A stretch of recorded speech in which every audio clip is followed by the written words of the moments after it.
So today I will tell you sphingolipidosis, how to remember cycle of sphingolipidosis. So I have made mnemonic for it.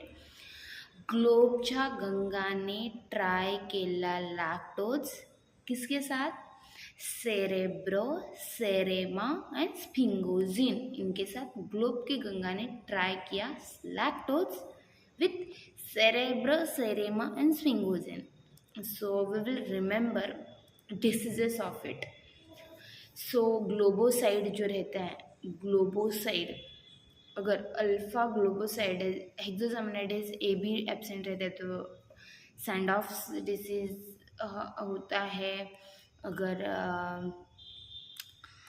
हेक्सोसामनाइडेज alpha हेक्सोसामनाइडेज A absent होता है तो टेसाक्स disease होता है.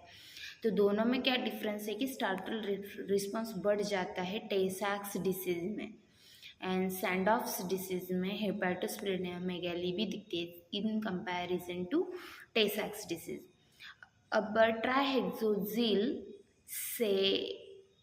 Ceramide बन जाता है हेक्सोसामनाइडेज A B के एक्शन के बाद ग्लोबोसाइड पर. अगर उसमें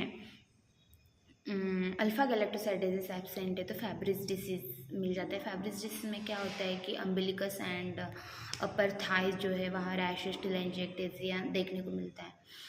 अब हमें उसका कन्वर्जन लैक्टोजिल सेरामाइड बन जाता है. लैक्टोजिल सेरामाइड पर सेरामाइड के बाद सेरेब्रोसाइड बन जाता है. सल्फैटाइड जो होता है उसके ऊपर सल्फैटाइडेसेस अराइल सल्फेटेज ए एक्ट करता है. अगर वो एब्सेंट होता है तो मेटाक्रोमैटिक लुकोडिस्ट्रॉफी देखने को मिलती है. और जो सेरेब्रोसाइड बन जाता है उसके बाद हमें मिल जाता है सेरामाइड. अगर उसमें बीटा ग्लूकोसाइड्स एब्सेंट है तो हमें गोचो डिसीज मिल जाता है. अगर उसमें बीटा गैलेक्टोसाइडेजेस एब्सेंट है तो उसमें क्रेब्स डिसीज मिल जाता है. अब ये सेरामाइड जो बनता है उसमें स्पिंगोमाइलिन जो रहता है वो स्पिंगोमाइलिन भी सेरामाइड में कन्वर्ट होता है. उसके लिए स्पिंगोमाइलिन की ज़रूरत होती है. अगर एब्सेंट होता है तो उसको निमोनिक डिसीज़ बोलते हैं.